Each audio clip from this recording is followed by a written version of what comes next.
Welcome to the Artist Academy podcast. I'm your host, Andrea Earhart, and May is Mural Month. Welcome to the best time of the year. All month long, you'll hear from master muralists to learn the tips to creating a thriving business painting large scale. I have handpicked each interviewee based on their expansive knowledge of the mural industry so that you can learn from the absolute best. Plus, I'm throwing in some solo episodes all about how to make money with murals. And if that isn't enough, I have created a full training for you all about how to grow your art business quickly using murals like I have. If you're listening this month and thinking, okay, let me see what this mural thing is all about. Or if you're wondering if you are able to create murals too, then go to artistacademy.co. That's artistacademy.co, not com. That was taken. .com was taken. Anyway, to learn how you can start making money in the mural biz. The majority of my income comes from murals, and I want to help you get started too because I know how profitable they can be. So go to artistacademy.co to claim your free training for the month of May. Woo! Welcome to Mural Month! This week's episode features a lifelong muralist and one of my friends, Pietro Palladini. I have had the privilege of working with Pietro in the early parts of my career, and along with his enthusiasm and friendly character, Pietro really set the example for me for what a great muralist should be. Now in his 70s, Pietro has spent his life practicing his craft out of joy and painting all over the world. He has had many interesting gigs, from painting on big movie sets to rappelling off of buildings to paint giant billboards. He's done a lot. He's painted the casinos in Vegas, and the list goes on and on. So for this interview, I just wanted to sit down and chat with an old friend and hear of all about his stories and have him explain just what he's done throughout his working artist career, because he's had so many years of experience in this job, and I think you're gonna really enjoy this one. So let me know what you think about this week's episode with Pietro Palladini. Hello, Pietro. Thank you so much for coming on and just chatting with us about your art career. I have talked you up so much, and they are so excited to see you and talk to you. So can you start by maybe telling us a bit about how you got into the arts? I was into theater arts even in high school and stuff like that. So I was always, involved in painting and stuff. I believe I sold my first painting when I was in the 5th grade. I thought I was an artist. But so nothing worse than encouragement. And then after a stint in the Air Force, I happened to be in California, and I started taking a few scenic and painting classes at different colleges in Los Angeles area, Pasadena City College, Los Angeles Trade Tech College, and these were all geared for vocational. And so actually I was very fortunate because Pasadena City College was one of the few schools that actually taught sign painting. So I actually learned sign painting at Pasadena City College. It's still being taught there to this day, but not at Pasadena, Los Angeles. And then I took billboard painting at Los Angeles Trade Tech College, and I studied that for a few years under very masterful painters, and I took a lot of private classes. So I was really serious. I happened to be taking a silkscreen class at Pasadena, and one of my teachers suggested that I look into a career in the entertainment industry, and I didn't even know there was a career in that. I did it in high school working on theater stuff, but I didn't know there was a job. And so I shot my portfolio around a few of the studios in Los Angeles area, and I eventually landed a job at NBC Studios and as a scenic artist, as an artist. And in those days, there was a lot of hand painting. As a matter of fact, even the lettering on the titles was hand painted. So I joined the union of the scenic and title artists of Los Angeles.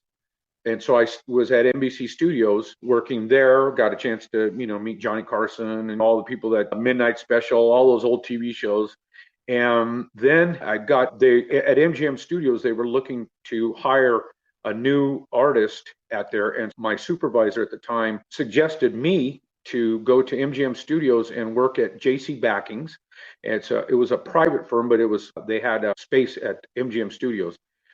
And I started there as an assistant, a backdrop artist. And I painted there for a number of years, and I went back and forth and I've worked at most of all the motion picture studios in the Los Angeles area, Paramount, Warner Brothers. I ended up being mostly at Warner Brothers. So that was my start of my career, and I've been a professional artist since I was 25. Yeah. There we go. That is quite the start. So I think your story is so interesting because you get to paint on all these cool movie sets and meet all these cool people. And I remember the first time you told me that, it's because we worked together at Bass Pro. I was just like in awe of that. I was like, okay, that's a goal. I've got to try that. So you just applied. You've been in the movie scene mostly, right? Uh-huh. Yes. And then I worked at all the major motion picture studios and TV lots in the Los Angeles area, and I became pretty well known there. So I was pretty well known in LA, but not in Springfield, Missouri. I think that's much cooler to be known in LA rather than little Springfield. But didn't you paint something like the Terminator movie scene or some kind of Terminator poster? I remember you telling me a story about that. Actually, I painted a lot of billboards I worked for a while at a company called Foster and Kleiser. I started in the Los Angeles Motion Picture Union, but it was a little slow at the time, so I took on a job at Foster and Kleiser for a little bit. But I went back to the entertainment industry, and at Warner Brothers in those days, we used to paint the billboards of the movies that were being shown. And in those days, they had the show cards. When you go into a movie theater and you see all the advertisements, we would replicate that on a billboard. And they were huge billboards. We would hang off the side of a building like 40 feet in the air and paint our way down. And it would take about a week, two of us working together on a lift and going down and painting these images. And so I got a chance to paint many of those kind of posters. And I think the one that you're talking about is the Sylvester Stallone movie. And it was a Sylvester Stallone movie. I have a picture of me standing near that billboard, but we painted every movie that went through Warner Brothers. So I got a chance to paint Clint Eastwood posters, the Karate Kid, Ghostbuster, just a lot of any movie that Warner Brothers was putting out. And it was a long street. It was on Olive Street in Burbank, and we probably had at least 8 or 9 billboards, and there was always another billboard being painted because there was always another movie coming up. So I got a chance to do that for a number of years. That's awesome. How old were you whenever you were doing that? I was in my 30s. Yeah, I was in my 30s. That's so fun. And just thinking of nowadays, we have like posters and paper that we print out, but back in the day, they didn't have that. Like there was no vinyl. Like now everything's vinyl, and the movie sets are vinyl, but you would paint the movie sets, you would paint the poster, anything to advertise that movie or help make the movie, you would paint that. Right. It was all hand done. And it still is a little bit, but the industry has changed and it has evolved. What are you working on right now? I'm working on the TV show Better Call Saul, and it's season 6. It's the last season. And so we just finished episode 1 and we're on episode 2 now. I don't know. You said you didn't know about Better Call Saul. Okay. It's a really popular TV show, and it is on, I think, A&E. I don't get cable, so I have to wait for it to come on Netflix. So I have to wait for the seasons to come, but it's really fun. You would like it. It's a good show. Okay, I might have to just watch it tonight, but there's a couple people commenting here. I love that, so people know exactly what you're talking about. I don't, but the members do. Right, Better Call Saul is really popular, and it's intelligent. I'm excited to work on it. I've never worked on any of the seasons before. I've always been on other productions. Was asked to do it a few times, but I've been pretty busy. And we're on the last season. It's going to be pretty exciting, guys. That's awesome. Yeah, somebody just commented. It was like last season. What? No. Yeah, I know. yeah. There's several people saying yes. Awesome show. Awesome show. Great. Tell me more stories about your mural career. Besides doing the motion picture stuff, movie stuff, the motion picture industry changed in Los Angeles, and I kind of felt it.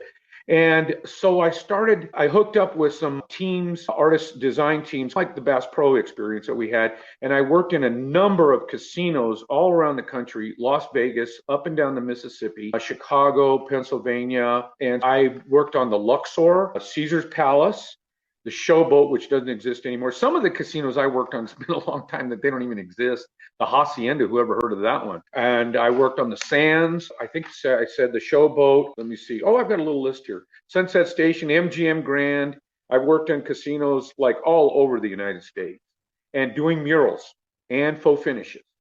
And it's like our Bass Pro experience that you and I had. So we get to do the designing, we get to do things, faux finishes and murals and stuff like that. So that was a lot of fun. And I did that for a number of years also. But I'm still in the motion picture industry. So I've just found all these opportunities all my life have come to me. And I've just had a lot of different painting experiences and art experiences as a commercial artist. I'm also a fine artist. If you can see in the background here, you might see a painting, a couple of paintings. So I have a big studio here. I have a 1,500 square foot studio, 16-foot ceilings, and I actually designed this studio to paint murals.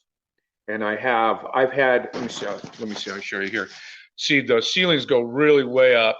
And if you see in there, there's some little ledgers there. I've had paintings in here that have filled the studio from floor to ceiling and all the way across my studio. So I have done a lot of murals in this studio too. So, and back in the day, whenever you were painting in Vegas and doing all of that, did you mostly paint it in your studio and then go install it? Both. Both. Yeah, because I did like fine art paintings for the studios, but also on site and I painted a lot of murals at my studio and another studio we had in Albuquerque. Sometimes you have to paint on site, but a lot of times we paint them on canvas, and I get canvases that are 20 feet wide. So I have access to really large canvases. Some of our canvases and you have to import them from Amsterdam. There's only one loom in the world, and they're 30 feet. So you can paint big paintings without any seams or anything like that. But most of the time it's 9-foot or 16-foot paintings. Okay, so you paint these big giant canvases and then you go install them with like glue on the walls or what?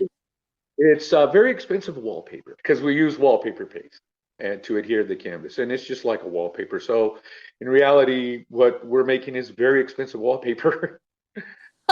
That's awesome. Okay. I've only seen it one time, but I saw one artist do where he would paint and then he would install different images on top of images and put it down. Is that a thing? I hate that. You know what? I hate that. I've seen people do it. I've seen some of these mural companies come and think they're doing this and then they apply. How long is that going to last if it's an exterior? Because I've seen them do it on an exterior. I saw this one lady do this mural that was like, God, it must have been 16-story building.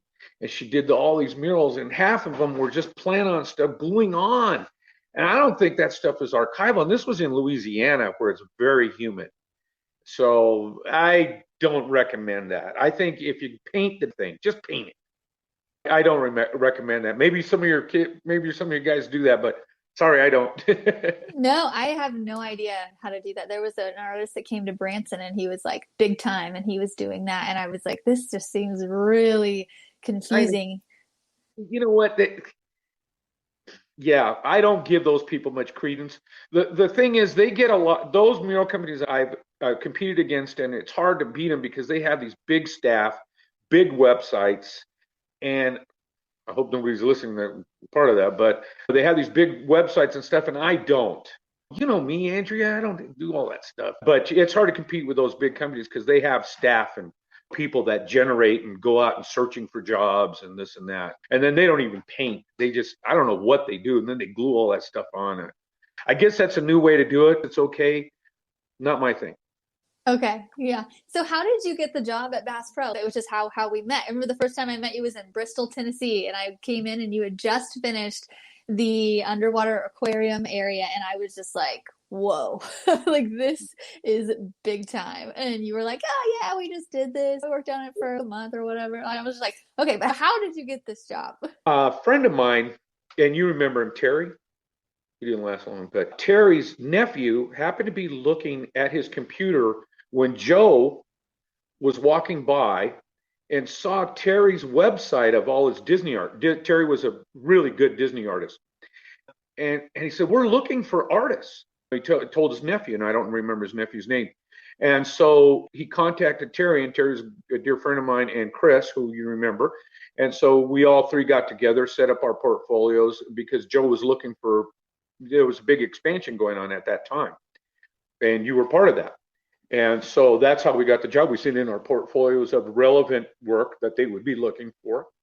And we got hired on over there. And it was a big surprise, actually, although I'm used to painting large work and things like that. But Bass Pro was a different experience. But I loved it. I think it was one of my favorite jobs ever. Really? I really did. Oh, I'm so glad to hear that because it's really one of my only big job experiences with a bunch of different people. How was it different from other jobs? There was more collaboration with some of the people. Some of the people liked collaborating, some didn't. Some of the artists, as you well know, but there was a nice collaboration between the sculptors, the design. We were the designers, really. Yeah. They just had parameters. The only parameters was this was going to be fishing department, so we're going to put fish here and see a fishing scene, and then this here was a hunting area, so we're doing that. The collaboration. And although I am used to travel, and I've spent a whole winter in Chicago on a project in the casino, so it's not like I'm not used to being home, but it was really rewarding. I don't know how to put my finger on it because I've done a lot of interesting projects, but I think it was one of my favorite jobs, Bass Pro. That's so fun. We had a lot of fun. Yeah, it was a pleasure working with the people that I met from around the country and things like that. And though we did have timelines and we were under the gun, remember we had to produce. There was no lollygagging around. We had to produce. And we did have to open those stores. But I am used to a pressure system working in the movies. It's the hours in the movies is ridiculous. Really? So like 8 a.m. to 8 p.m. or what? Easily. Sometimes I'd be working till 4 in the morning. We had so much work in Los Angeles at one time. And at one time that like some years I would get Christmas or New Year's off, but not both. And no days off in between. There was so much work. I don't know why I'm still doing it. I should be worn out. I am worn out. It's hard to walk. Oh my gosh, I bet because you got up early today and you've been working all day. I've been up since 3 this morning. I love that because we would all work 60-hour weeks or so, and then we would like on the weekend be like, "Let's go bowling, guys," or "Let's go have some beers."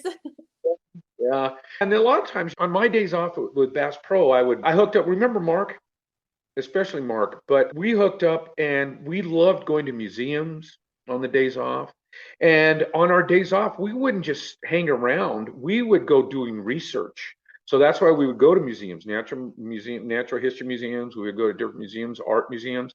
And also we would go looking around and getting research for our projects that we happen to be currently working on. Actually, like Mark and I, one time when we were working in Gainesville, we actually took a inner tube ride. Now that was fun, but we brought all our equipment, cameras and everything to record what we were looking at so that we could portray the swamps and all that stuff there. I took it very seriously doing research and everything. I went out all the time looking for places and hiking and things like that. Steve instilled that in me to get out there and look at stuff. And that's what I would do anyway so yeah.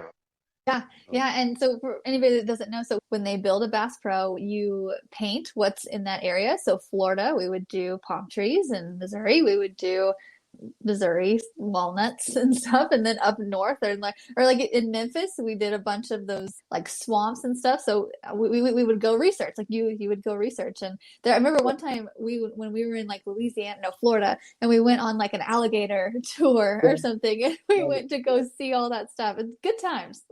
Right. Yeah. So that was part of that experience. Absolutely. Yeah, and it was very rewarding. But I have a lot of really good experiences. I got a chance to paint the backdrops for Ghostbusters, which Tell me about that. Tell me about that. and Ghostbusters was the largest backdrop ever made. And it was a historic backdrop because nobody had ever done this before. And it was 850 foot long around the stage, inside the stage, by 60 feet high of every building in New York City. It was all the scenes where they had the monsters and all that stuff. And Sigourney Weaver gets electrocuted in there and on that big temple above there. So we had to replicate that, and we did that in Burbank, but it looked like she was in New York City. How long did that take you to complete? It took months to even draw it. And we had teams of people. I was in charge of a whole team of a whole section of New York. So we had to do them all in perspective, all looking like they go off in the distance and off, to the East River and, West River and everything like that. So it was quite a mathematical problem. If I might interject here a little bit there, in almost all my work, I use geometry. And I strongly recommend applying geometry to anybody's work that's listening. And the geometry gave us the perspectives that we required because it was a very difficult shoot because we were shooting in a rectangle. Okay, wait, let me do this. Okay, we're shooting in a rectangle in a stage, but when the camera pans around, it can't see those corners. So my boss, Ronnie Strang, who was a genius at this, figured out how to create those angles around those corners where you didn't see that corner. It looked like the camera could have gone all the way around and panned around, but in reality, we were shooting in a rectangle.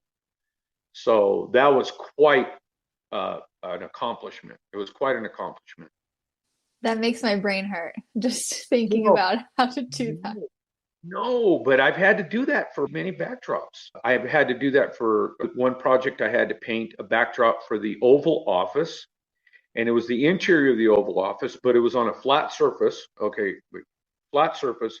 Oval Office looked like it was in the Oval Office, but it was actually just a total painting, total flat painting. Oh my gosh. And all the things that they have technology for now, you had to create with a paintbrush and paint back then. Yeah, I know nowadays. Oh, I got a chance to do on this. It's not going to be used because they ended up needing something bigger. But I did a trompe l'oeil thing where somebody has. I can't say because we are under real restrictions with this show. But at any rate, I did a trompe l'oeil thing of a burnout of a kitchen that explodes, and it looked like they were looking through the roof, and everybody just loved it. But the director just needed more, so they didn't use that. But it sprang an idea of what the director wanted because once he saw what I did, he knew where to go with it. So in reality, it worked. And I still got paid.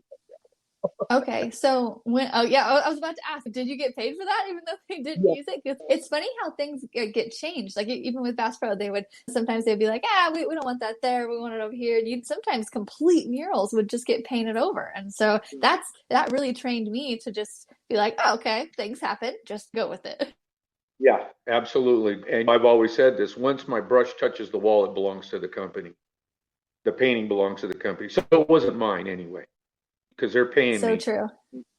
So you do have to learn that. You have to let it go. You have to let those things go. Of course, we put our pride, our skills, we put our creativity every single day has to be exercised. And so, you do have an affinity for the work, but in the end, you're going to walk away and go back home too. So, you don't get to see it anymore. But being a professional, I've been a professional all these years. That's one of the caveats. Yeah, definitely. And I remember one time specifically when we were, I think, in Florida or something, I was like, hey, I'm just now learning. I'm just starting to do this stuff. Can you teach me a little bit of tips? And you looked at me and you goes, honey, we're all learning all the time. And I was like, oh man, this is great. I love that. Yeah, you never stop learning. You really never stop learning. So tell me more of these Hollywood stories that you have going on. Like is there anything that has ever gone wrong in a way? Or... Let me see. Gone wrong. No, not really. No, but you know what? There's a movie was called Lethal Weapon with Mel Gibson. You know that one? Okay. Rick Donner, the director, wanted to do a stunt that had never been done before, never been filmed before.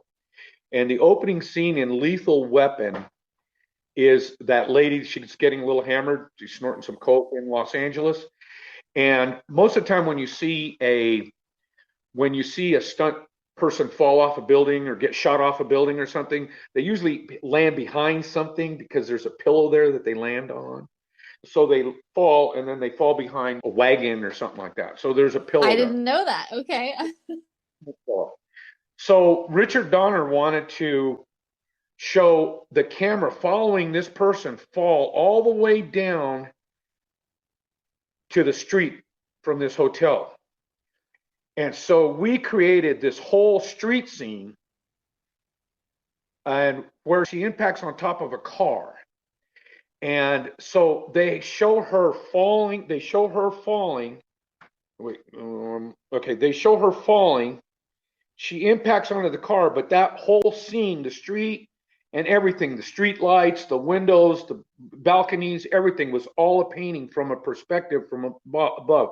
So as she hit, the very next split second scene, they show from underneath the car imploding from this stunts thing. Of course, that was all set up anyway. But it appears to be that as she impacts onto the car implodes a little bit on the roof. And it's because that's where she lands on this car. But in reality, the scene was showing her hit the car, and it was a stunt pillow. But the whole street was a stunt pillow. Oh my gosh, you are so cool. This is so cool that you got to work on.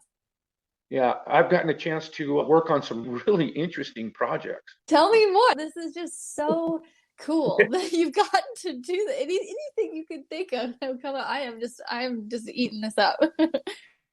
Those were some pretty good projects. Yeah, I worked on so many projects throughout the years, I've forgotten half of them. Goonies, Scrooged, I did a lot of stuff for Scrooge. God, I can't even remember half the movies I worked on. And I got a chance to do a lot of the big time Hollywood backdrops. I'd actually got seen on Man's Chinese Theater right on Sunset Boulevard.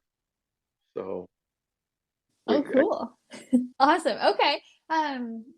Let's see. I remember one story that you had told me one time that you were basically a live painter for a band. Tell me about that.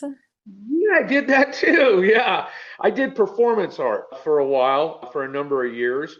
And I had to do a large painting in 6 minutes to music. And it might be an image of Frank Sinatra. So we did Frank Sinatra music. Might be Jimi Hendrix. So we did a bunch of Jimi Hendrix music. But it was a lot of rehearsal to do that because I get on stage in front of hundreds and hundreds of people. Oh, really? Yeah, maybe even like 1,000 people. And I'd get up on stage. Of course, I had my dancing girls. And I also had, let me show you. I'll show you here just a second here. You gotta have the dancing girls. I got the chance to wear nice little tuxedo little outfits. Okay, here we go. Okay, here we go. Yeah, so I got a chance to wear like some crazy tuxedo costumey outfit. Those are amazing. I would jump around and do these paintings mostly by hand. And I had the palette here. We already had all the stuff, the colors pre-planned, of course. It's a performance. And so I'm throwing on the eyeballs, throwing on the hair, getting some brushes, splashing stuff. And in 6 minutes, I have to do a portrait that's over 6 feet. So they're pretty crude, but they're a lot of fun and there's a lot of energy. And that was a lot of fun for a while, but I don't think I could do it now. It's really physical. I really had to do jumping, and because I'm jumping up, slapping. And the thing is, this all had to be to the time. So if we're doing a song, I have to be at a certain point in the song, putting in the highlights of the eyeballs, or painting in the lips, or painting in the face. So I have to know the timing on the song, exactly where I'm at, if I'm ahead or behind, if I can slow down or stay on top. But I have to know every single song. And so we would practice these, practice over and over again until I could just get up there and just slam a Jimi Hendrix painting in 6 minutes. Oh my gosh, how much practice was needed for that? Like you practice all in one day, all of a week, or what? Yeah, I would do it for a few weeks, and it was a lot of choreography. Was this in Vegas or in California? Where was this? Or was this traveling or? Hawaii, San Diego, Orlando, Chicago, Minneapolis. I did it in a number of places. You are well traveled with art. That's so cool. And that's the thing, to your listeners, I've been very lucky in a lot of things because I've had some really interesting art experiences. Luck, but I think the longer you're in this field, the more people you meet and the more word gets out. It's a long game. The longer you can stay in it, the more stuff you'll get thrown at you. Absolutely, absolutely. And there's plenty of opportunities. They're always popping up. Admittedly, now a lot of times it's computer work, but you still need to be an artist to work a computer, to be creative. And I realize it's not just pushing a button to get an effect. There is that, but you still have to know that's the effect that you want. So you still have to be an artist. It's just, what kind of pencil am I going to use? This pencil is going to do something different than this pencil or stuff like that. Yeah, there's always going to be opportunities, and you just have to apply yourself. And to be honest with you, Andrea, and you might be the same way too, but I draw all the time. If I'm sitting on a bus, I'm drawing the people around me, or I'm drawing the bus. I remember one time I was stuck in Los Angeles on the freeway. I just pulled out my pad and just started drawing all the cars that were going down, the big trucks and everything. I just draw everything. Now I understand and I realize that's not what everybody wants, but because murals are a big thing, art has a big umbrella. And I am more prone to doing things that are believable as opposed to more decorative. And I'm not really a decorative painter, to be honest with you. And I know that a lot of muralists want to just do decorative work, but nevertheless, practice that. Study. If you're going to paint, I think you did a butterfly or something like that, study butterflies. If you're going to paint big ladybugs, study ladybugs and just draw. I have books and books of drawings of, I'm just sitting there at night and my dog is laying there. I might have a glass of wine. There's a table, the TV. I'll draw that whole scene. I'll just draw whatever's there. I don't even, worry about if the curtains are fun to look at. Oh, I'm going to draw the curtains. And I think even if you're going to do a black space with an orange ball, orange circle in it, and that's your whole painting, you still have to know where to put that orange circle someplace to make it a viable piece of work. Yeah, and I love it that you say that too, because a lot of students or a lot of people listening too, they think that if they're going to spend time on something, they need to get paid.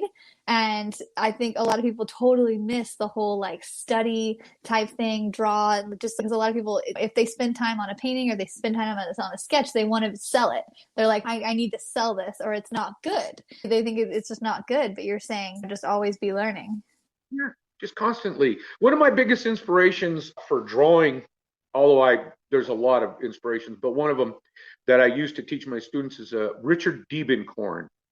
He's a pretty well-known abstract expressionist, but he drew realistically, and he had a drawing workshop in Northern California until he died. So he was always drawing from the figure, the model, even though his work doesn't look anything like that. But he wasn't doing that for money. He was doing it because he was studying. And I have a book on Richard Diebenkorn to show his evolution from being an abstract expressionist artist, from his realistic drawings. And you could see the evolution of him, of like he'd draw the sink, he'd just draw the kitchen, and I remember one time, a long time ago, we used to have to replicate paintings because they didn't print them at that time. So I remember I was doing a Richard Diebenkorn painting, and then I realized as I'm doing this work, I was like, wow, he's looking at the kitchen. That's a vase. That's the kitchen. There's a hallway down there and everything like that. And you couldn't have told it from the painting that I was replicating, because to go back, a lot of times in the movies, they might walk into a gallery or a store, or they might look at a portrait like this is my grandfather. One of us had to paint that. And then a lot of times they're not going to rent a Richard Diebenkorn for a movie shot. They're millions of dollars worth of paintings, so you're not going to rent one of those. So we would replicate them by hand, and so I would get a chance to study how Botero and Diebenkorn and all these people painted, Bierstadt, all these great artists. Man, I got a chance to study their way. Oh wow, yeah, that's amazing.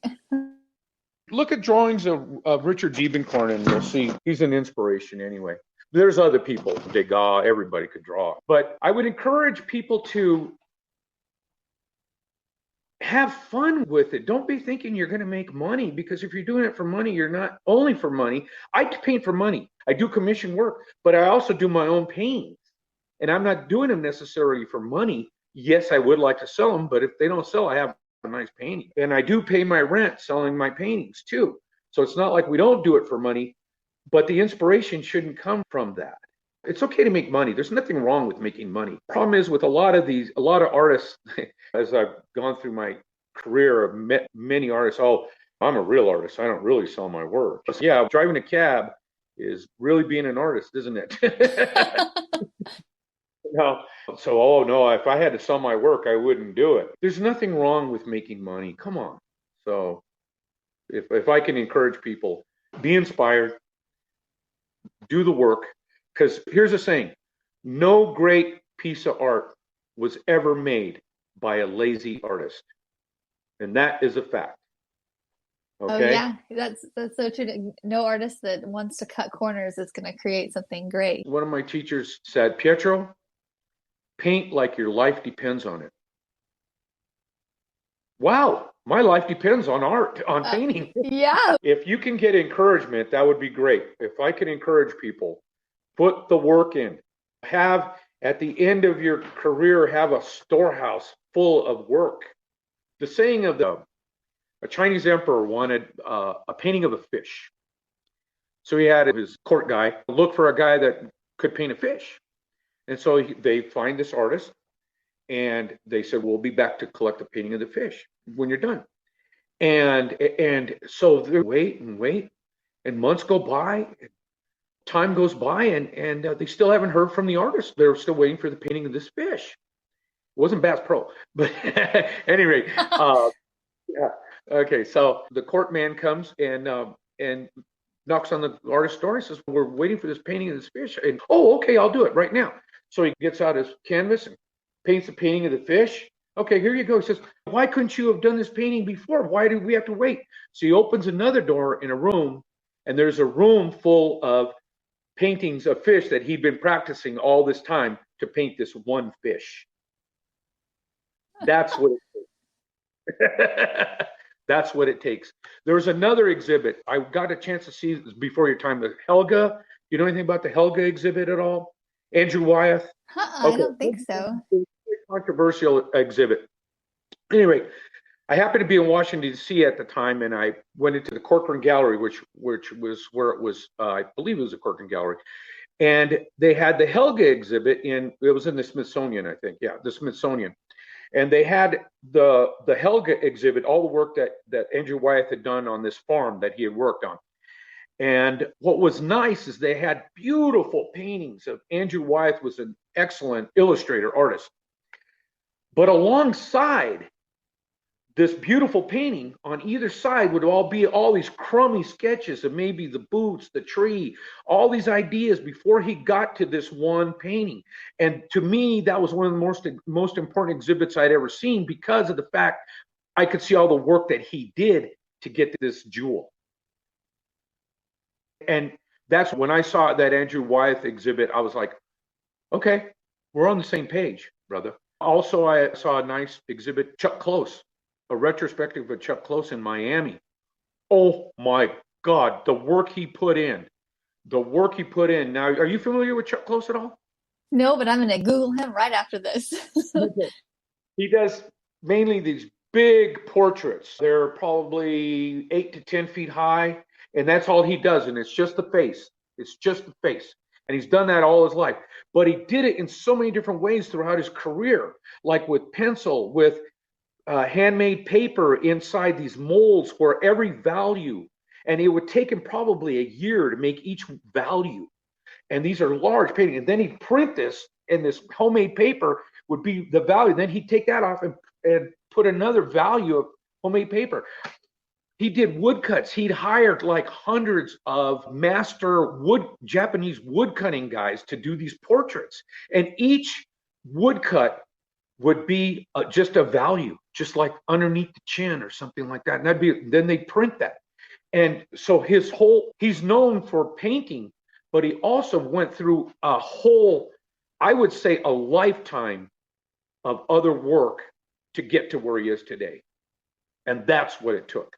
That's what it took. That Chuck Close exhibit was so inspiring, really inspiring, because it just showed all the work that it took to get to where he is today. He didn't get there just being talented and having to have graduated from Harvard or Yale art department. He got that way because he was a hard worker. Yeah, and I think that's a little bit lost nowadays. People want that like instant gratification and all of that, and which is a thing. Yeah, we live in that world now. It's hard.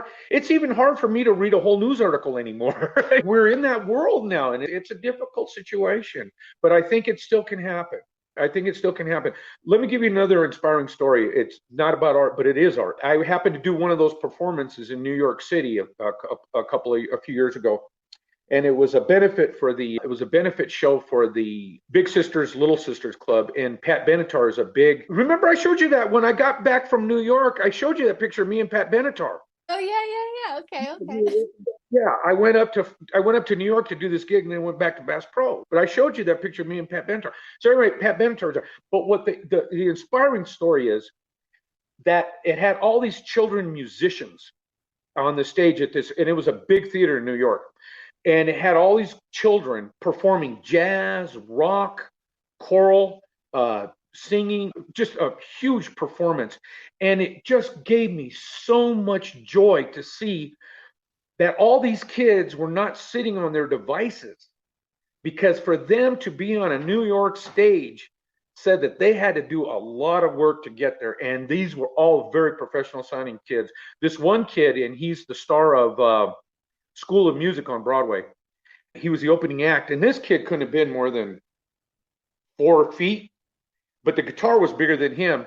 And he did the Jimi Hendrix, because Jimi Hendrix first did the national anthem at this New York theater. That was the first time he did it. He didn't do it at Woodstock. He did it at this theater. And this little kid wailed the Star Spangled Banner. It was unbelievable. But he also played jazz. He did everything else. So what it did was it just gave me hope that there's just a lot of kids out there that are really doing something. They're putting the work in. And it's all about work. This is called artwork. There's work in the word. Ooh, I love that. Artwork. Oh, you're so right. Yeah, this is artwork. So there's work in the word. Remember that always. Yeah, I think that's such a good way to end this too. Hey, it's a lot of work. It's fun too, and it just the better of a painter you can be, I think the easier it is to get recommended and just to get those opportunities like you've had. Just the better painter you can be. Like you practice all the time. So everybody watching and listening, I think this is a really good just like example of someone who puts in the work and then you get the opportunities. Yeah. I just had to impart that to some kids on the Better Call Saul. We were given some really crummy research and I had to fix everything. So I showed them, because I'm giving classes now at work on the job because I'm getting ready to retire. And there's a lot of new people coming up and they don't know what I know. And it's my job to impart everything. I tell everybody, I want you to know everything I know. I will try my hardest, but you have to put the work in too. Because if I'm going to give you this much information, you have to show me a little something too. And yep. And you know what it was like. You had to do a lot of work when we were together. So yeah, it sucks starting at the bottom. You gotta climb a little bit here and there, but it's nice to. You were pretty up there right off the bat. You were doing those nice signs. Thank you. Yeah, it was really nice just having, and I mentioned you guys on the Bass Pro Crew all the time. People are like, how did you get to where you are? When I'm like, I had some really great mentors to show me the standard of what it should be and how quickly people that Bass Pro wanted it done. So I feel like I was thrown in to this ring with you guys and I got to learn and see what the standard is and how you guys create. Because I remember you giving me a couple tips, like when you were painting clouds, you gave me a tip. You were like, if you mix just a little bit of yellow into that white and put it on that cloud, the tip of that cloud, it makes the warmth. And I'm like, oh my gosh, that's just something you don't know unless somebody tells you. Aren't white. There are a lot of colors. There's a lot of colors in clouds. They're not just white. Oh, exactly. You were one of the first people to tell me that, and I love painting clouds now. And they're so much fun. But yeah, you're right. There's a lot to it. But yeah, I think we're almost to an hour. But thank you so much for coming on and chatting with me. It's so nice to just catch up with you again. Yeah, it is. It really is. Yeah, I have fond memories of all our, times together and working together and stuff. Yeah, that And was keep a really fun time. in touch, please. Okay. All righty. Yeah, we will. We will. We should make this more than just a once every year to meet up or call or something. Planning a trip to Springfield. You Are you still? are? Yeah. Please let me know when the next time you come to Springfield. I would love to catch up with you. And thank you so much for coming on here and inspiring all these other artists that are about to listen to this. And I really appreciate you. Okay, thank you, Andrea, for considering me. And just one more quick reminder that since May is Mural Month, I have created an extra special training for you to learn how to grow your own art business quickly using murals like I have. If you're listening this month and thinking, okay, let me see what this mural thing is all about, then go to artistacademy.co to learn how you can start making money in the mural biz. The majority of my income comes from murals, and I want to help you get started too because I know how profitable they can be. So go to artistacademy.co to claim your free training this month, and I really hope that you are enjoying May Mural Month. I will see you next week.